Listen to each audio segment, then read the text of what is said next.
La entrevista capital.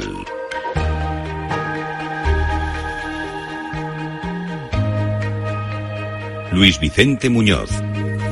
Pues es el momento de transmitir una visión sobre cómo va la economía en España, a la luz del último informe económico y financiero de ESADE, de la Escuela de Negocios ESADE. Nos acompaña en Capital Radio don Manuel Hidalgo, es profesor de Economía de la Universidad Pablo Olavide, senior fellow también de ESADE ECPOL.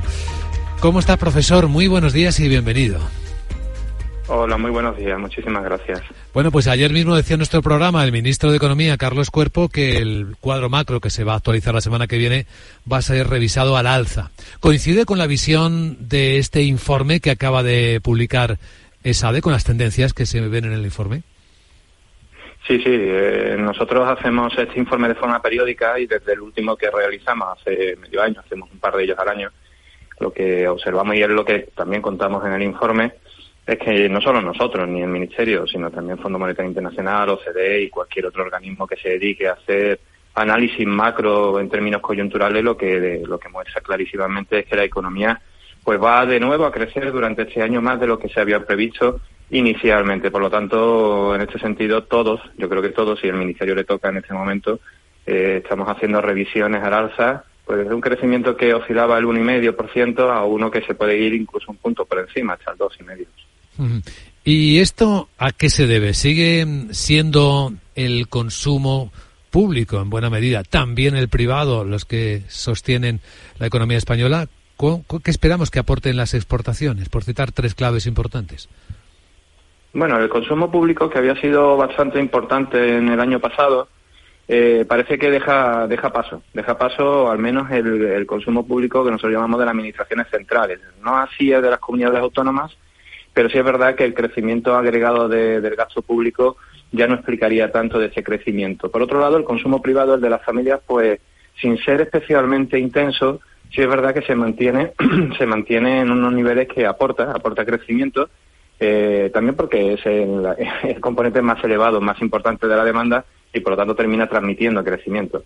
Pero si tenemos que centrarnos en los elementos que más están destacando en estos momentos son sobre todo exportaciones de servicios, y aquí hay que señalar dos de ellos, ¿no? En primer lugar, los servicios turísticos. Todos sabemos que estamos batiendo récords una vez más, es decir, el turismo ya no solo se ha recuperado de la pandemia, sino que está volando por encima de lo que venía siendo los datos previos. Y después, en segundo lugar, también, y eso yo creo que es muy destacable, aunque su peso es menor y por lo tanto el efecto siempre va a ser menor, pero las exportaciones de servicios no turísticos, que en este sentido se está convirtiendo en una marca del crecimiento económico español en estos últimos trimestres, pues por ser de alguna manera no esperado, ¿no? Estamos hablando de servicios a empresas, servicios tecnológicos, servicios a la exportación.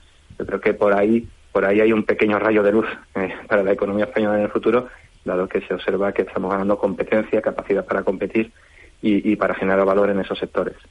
¿Qué se ve en el estudio del comportamiento de la inversión, que nos venía preocupando su tendencia negativa de los trimestres previos?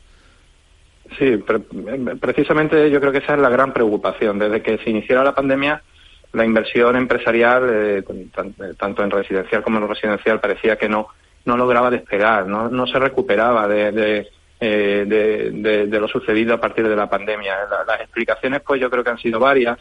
Seguramente pues hay de todo un poco. Por un lado, la incertidumbre económica, la incertidumbre política y geopolítica internacional, la subida de tipos como consecuencia de la inflación, la propia inflación también puede haber tenido algún efecto. En general, se estaba observando que la inversión privada, que al final es el motor de crecimiento a largo plazo, no reaccionaba, y eso era bastante preocupante. Sin embargo, parece que hay un punto de inflexión a lo largo de este año. Los primeros meses se observa un comportamiento ligeramente diferente, algo más optimista.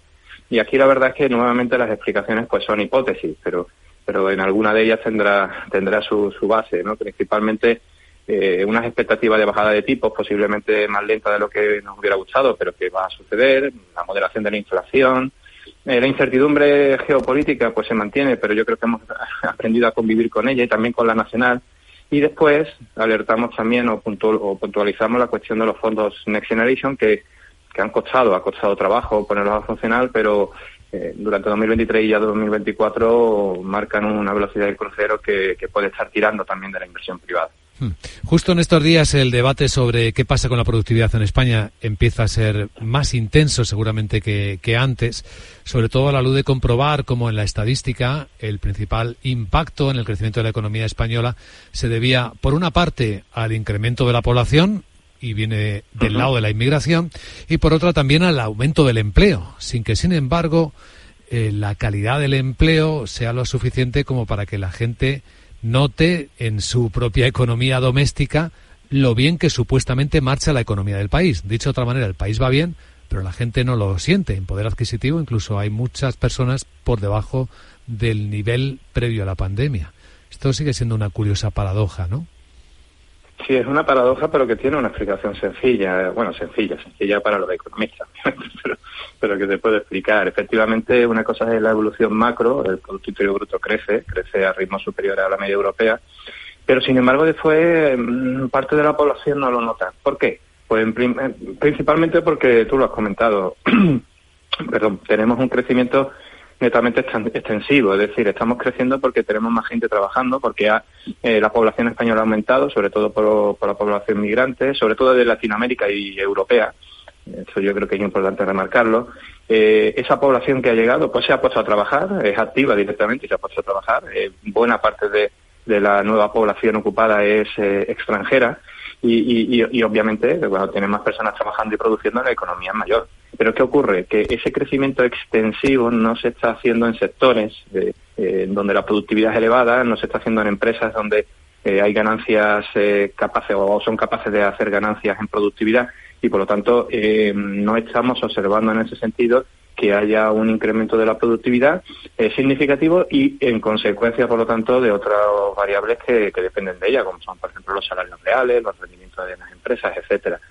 Claro, cuando tú tienes más gente trabajando, pero ganando lo mismo, la sensación es que la economía a nivel agregado está mejorando porque somos más, pero a nivel particular de familia no tanto. Sí es verdad, sí es verdad que lo que está sucediendo es que en muchas familias ahora hay más gente trabajando y eso puede estar aliviando y mejorando la economía familiar, sobre todo después de dos choques potentes como ha sido el COVID y la inflación, la crisis energética. Pero en aquellas familias en donde no hay más miembros trabajando, no se ha observado, incluso podríamos decir que con la evolución de la inflación, lo que se podría haber observado es una relativa caída de los ingresos reales. Y, profesor Hidalgo, ¿se atreve a pronosticar qué efecto tendría la aplicación de la reducción de la jornada máxima semanal a 37 horas y media desde las 40 actuales? Bueno, en general lo que nos dice la evidencia, y es con lo que nosotros debiéramos de trabajar de momento, ¿no? Es que este tipo de medidas, si son obligadas y en general no suelen ser una buena idea.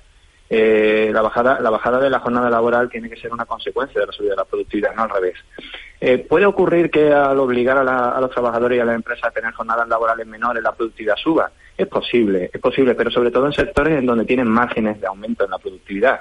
¿Qué ocurre? Que hay sectores en donde esto es muy difícil, sectores de servicios, sobre todo de bajo valor añadido, donde en España pues tienen un peso relevante. Hablemos, por ejemplo, del turismo, hostelería y restauración, en donde esto es muy complicado. En consecuencia, al final, lo que sucede, y esta es la evidencia que tenemos en otros países que se han aplicado estas medidas de este calado, es que al final esto se traduce o bien en traslado de unos mayores costes laborales unitarios hacia los precios o unos menores salarios. Por lo tanto, yo creo que aquí la propuesta que se ha hecho desde ámbitos académicos y también desde otros ámbitos es que se deje esto a la decisión sectorial, es decir, que sean las empresas y los trabajadores en distintos sectores a través de los convenios colectivos los que decidan qué jornadas quieren tener. Hay sectores con jornadas que ya están por debajo o podrían estar por debajo incluso de lo que quiere limitar el gobierno.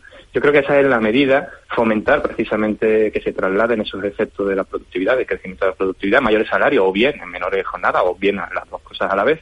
Pero muchas veces entendemos arriesgado este tipo de medidas que en principio tienen consecuencias que a lo mejor no son las esperadas. Una mirada independiente a la realidad de la economía española con Manuel Hidalgo, profesor de Economía de la Universidad Pablo Olavide y señor filo de SADE Ecpol, al hilo del informe económico y financiero de SADE, que acaba de actualizarse una vez más. Gracias por el trabajo, profesor Hidalgo, y buen viernes. Muchísimas gracias a vosotros y buenos días.